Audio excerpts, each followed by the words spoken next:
जहां श्री कृष्ण ने दिया था कर्ण को उद्धार का वरदान।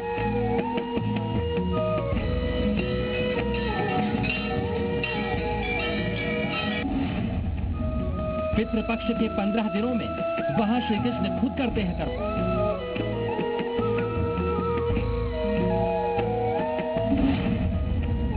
युगल किशोर रूप में कान्हा कैसे बसा गए दूसरा वृंदावन।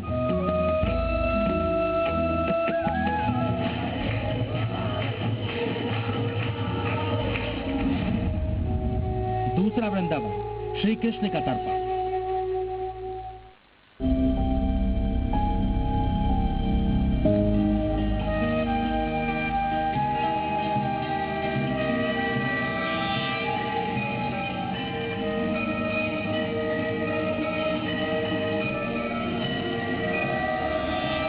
पन्ना का ये युगल किशोर मंदिर और गर्भगृह में स्थापित ये दिव्य मूर्ति, अपने स्क्रीन पर जो तस्वीरें इस वक्त आप देख रहे हैं, इसके लिए साल के 350 दिन इंतजार करना पड़ता है, तभी इसे दुर्लभ दर्शन कहा जाता है।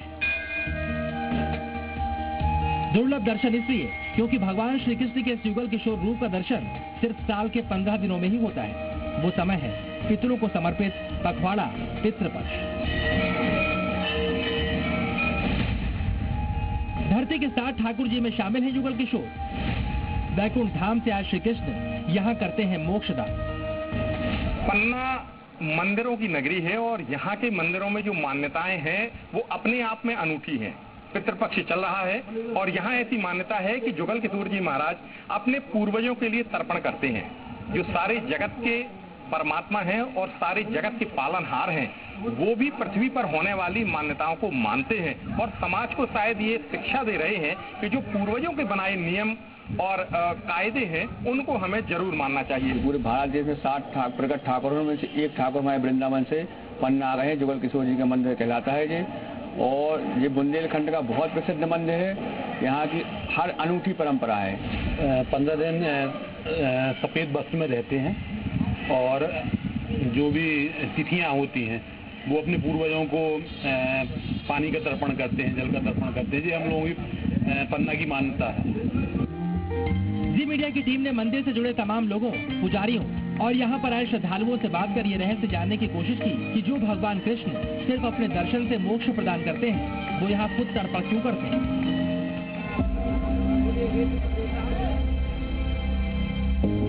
इसके पीछे श्रद्धालुओं की आस्था कितनी गहरी है कि भगवान श्री कृष्ण के तर्पण के साथ उनके पितरों को भी जीवन मरण के चक्र से मुक्ति यानी मोक्ष मिल जाता है।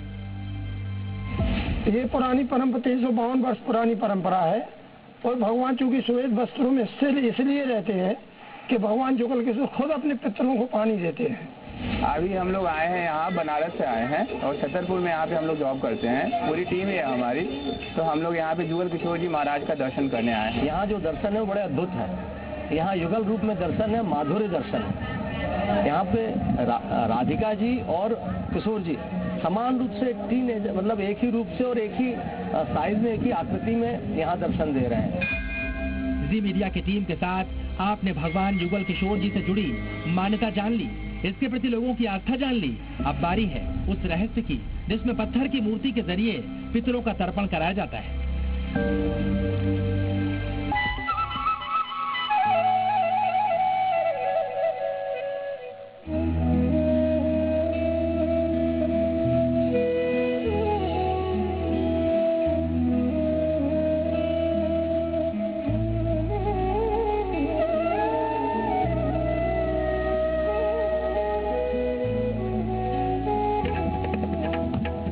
जैसे संसार का सामान्य मनुष्य अपने पूर्वजों की संतृप्ति और उनकी आध्यात्मिक शांति के लिए श्राद्ध और तर्पण करता है,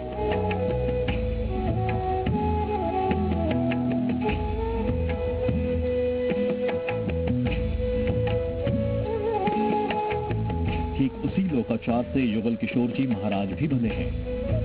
हाथों में कुश, तिल, जौ और चावल जैसे अन्न धारण कर अपने पूर्वजों के लिए पूरे पितृपक्ष में तर्पण करते हैं। श्रद्धालुओं के लिए झांकी दिव्य होती है।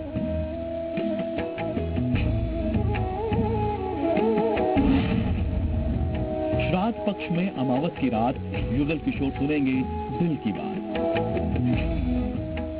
ये मंदिर पूरे बुंदेलखंड में भगवान युगल किशोर की इसी चमत्कारी शक्ति की वजह से मशहूर है। वैसे तो पूरे साल यहाँ हर मास की अमावस्या को श्रद्धालु भगवान के दर्शन करने आते हैं, लेकिन पितृपक्ष के अमावस की बात खास होती है।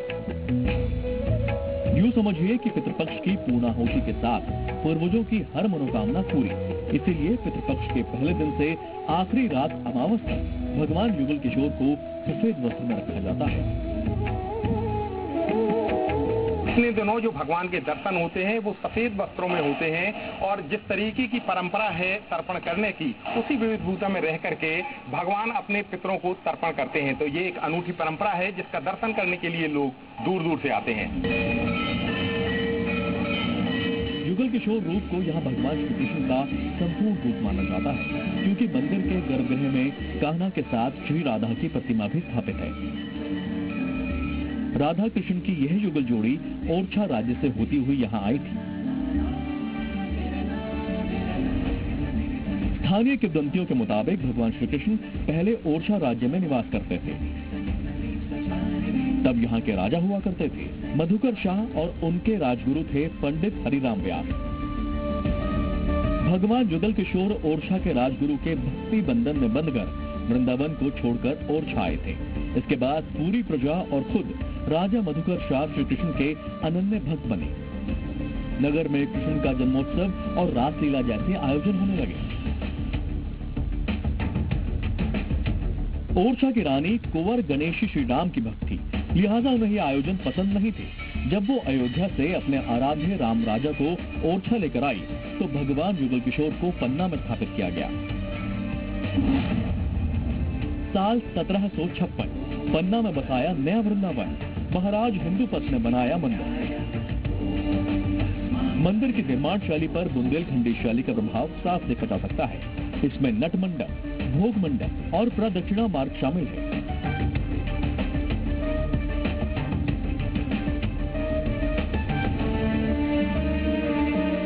मंदिर के अंदर भी यहाँ उपयोग किए जाने वाले आभूषण और पोशाक सभी बुंदेलखंडी कला शैली को प्रदर्शित करते हैं। लेकिन बुंदेलखंडी निर्माण काल और शैली से अलग भगवान युगल किशोर की किंवदंतियां इस मंदिर को महाभारत काल से जोड़ती हैं। पितृपक्ष की पूर्णिमा से लेकर पितृमोक्ष अमावस्या तक की पूरी 16 तिथियों को कर्ण ने यहाँ खूब दान किया था। इससे प्रसन्न भगवान श्री कृष्ण ने कहा था कि यह 15 दिन कर्ण के नाम से जाने जाएंगे।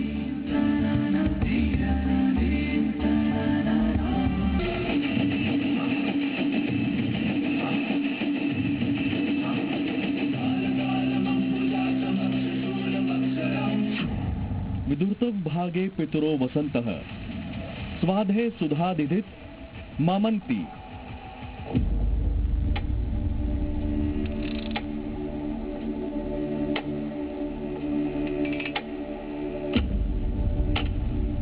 वैदिक गणना के मुताबिक मृत्यु के बाद 1 से 16 साल तक आत्मा पुनर्जन्म के बीच की स्थिति में रहती है।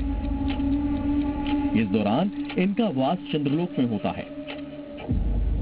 पितृपक्ष के दौरान पितरों की आत्माएं धरती पर सूर्य की सहस्त्र किरणों में से एक अमा नाम की किरण के जरिए पहुंचती है।